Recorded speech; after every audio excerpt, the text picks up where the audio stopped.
Welcome to the Kent Lapp Podcast. So listen, this is a complicated subject, but let me just say, cameras have really shown us some truths that we suspected. You never know. Give the police, So there are some issues that cameras have definitely brought out. Now you can argue that in some situations, you are by law obligated to follow lawful instructions from a police officer. Mm-hmm. That's been tested with the Supreme Court, and so. At the most simple level, the most obvious thing is that societies change, and sometimes they don't want to be policed the same way, and so policing will change as a result of what we're experiencing. However, I think that's really the tip of the iceberg. When somebody protests in the street and says it's due to racism or systemic racism, they're protesting something. Their experience is not unreal, okay? They're not just like dreaming this up. But they may not actually know whether it's systemic racism or economic problem or where the problem is. It's just manifesting itself on blaming the cops. But I think the cops are getting a disproportionate blame for it because of some things that are easy to point out. Most people can't point out to what is systemically wrong about the way we structure our rules that disadvantages certain people. But they sure as hell can watch a camera and see racism and see people being pulled for no reason that then turns into, let's bring the dogs out, let's search the car, I don't want to, some different people will point to different data points, okay? But there is a serious problem. Definitely in cities like Cincinnati and other cities that have done some research on this, they have found that if you're pulled over and for the same suspicion, whatever the initial suspicion being pulled over, you're more likely to be searched, like 70% versus 40%. 40% of people are pulled over, if I remember the statistics right, in Cincinnati that are white are searched. 70% of people that are pulled over that are black are searched. Yes. Okay? And then how many going through it? Now, the shootings, I'm not sure that you can prove numerically that there's a bias there. Apparently the cops are shooting everybody. But then again, we have cameras now. Mm-hmm. Cameras are highlighting a lot of things.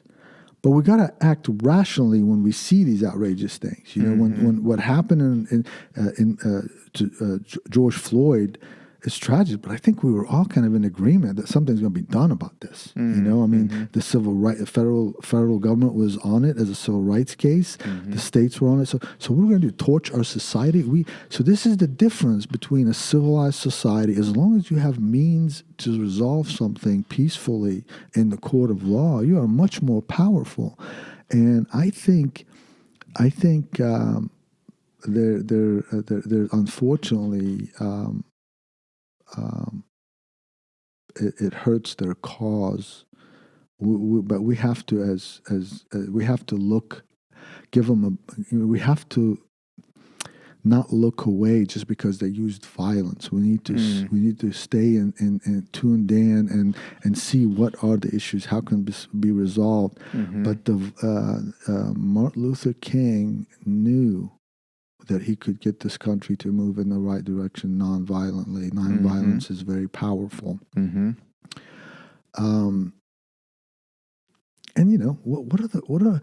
I can understand being a black man in this country and being angry. I would be too. What are all these angry white people for? What are they angry about? What's up with that? You want to support your brother? Go support him, stand behind him, but don't take over their cause and make it into Antifa.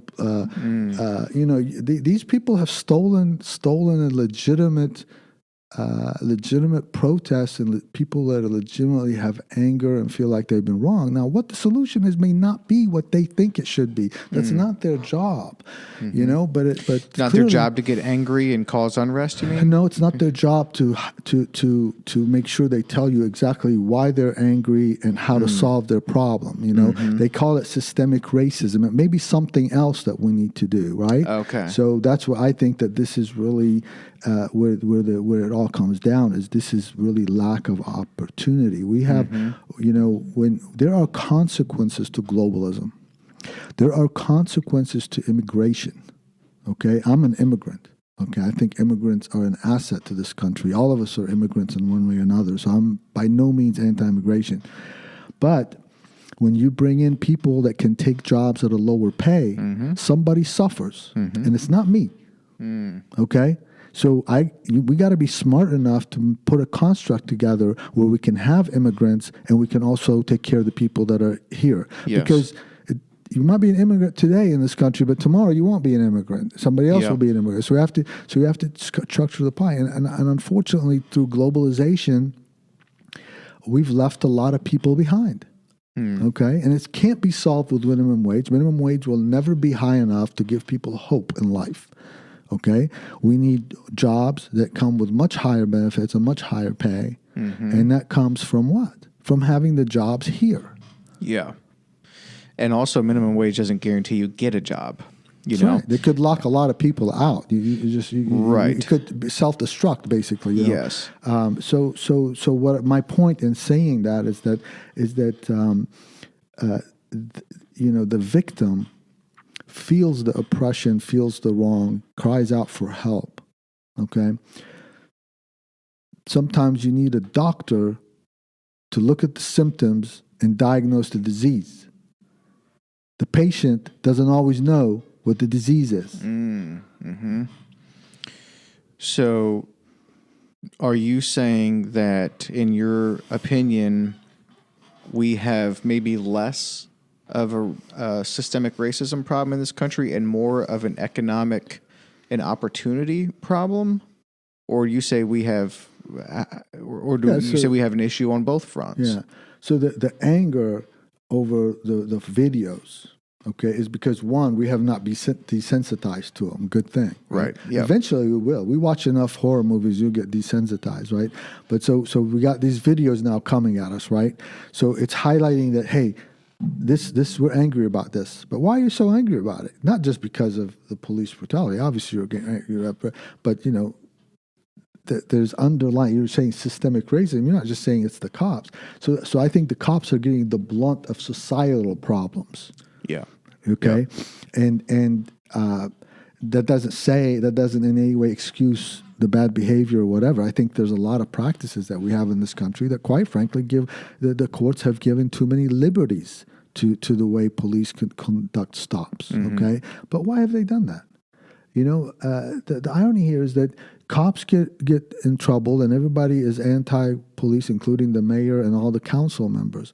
But if you really go back and look, who gave them that power? Who gave them the priorities to control crime in low neighborhoods? Who told them that it's okay to make a stop because you're looking for other behavior? They can't do that on their own. It was all the politicians. We have hired sheriffs year in and year out. From the mayor hires the sheriff, or the council wants to control crime. You bring people in to control crime by doing what? By doing these kinds of behaviors. You know? So it's really kind of laughable that those same politicians that have been in there for 30, 40 years now all of a sudden point finger as the cops and say how bad they are. They have been part of that system. Yeah. Yeah. They made the system. Absolutely. Yeah. We have a very punitive culture. People get up. If I get in trouble, okay, I'm going to be patient with camera or no camera because I'll get my day in court, you know. But if if I'm poor, don't have 2 cents in my bank account, and I'm getting in trouble, and if this guy arrests me, I'm out on parole, and the whole process starts over, and I lose my job, lose everything else. So this is how we're treating with our fellow citizens. Yes. Right? So of course you're going to run from the cops. Yes. Okay? They're not running from the cops because they know. Listen, man, even a person that's been drinking knows that guy has a gun. Yeah. And to take his taser and run, it's because you don't want to face the consequences because they're so severe. Yes. Well, and doesn't that speak to then some of the systemic or institutional problem that we have here that really starts from the top? This is systemic. Don't blame it on systems. This is exactly a system you wanted. Mothers Against Drunk Driving wanted extreme penalties for drunk driving because it's bad and people die. So we put it in place. That's not systemic. That's intentional by design. Yeah. It's not accidental. When you tell a police officer that we want low crime, so go out there and make these stops and see what you can come up with, and you have people that are assigned to a drug force and violent drug whatever are doing speed stops. Why are you stopping a guy for speeding when you're on a drug for task force? Well, because you're using it as an excuse for something else. Yes. But listen, this is minute compared to what the people are screaming about. The cops are just following what somebody else told them to do. Right. Okay. These are the systems we have in place, and the thing is that what we put them in a position where they may have to protect themselves with a gun. You can't wait till somebody takes the first punch or the first shot before you respond back. So you got to have some way. You got to guarantee that cop that if you respond, I got your back, so he responds. So we got to be cognizant of that. Now, how they behave, we can control that, right? We can totally control that. But that's not really what they mean by systemic racism. Systemic racism is, why did that guy not even have the economic opportunity where we had to turn to selling small bags of cocaine or small bags of whatever, so just to get money in his pocket? Yes. When people don't have hope, less people will make it out of that system and will revert back to that kind of behavior. Yes. That's really what we're talking about here.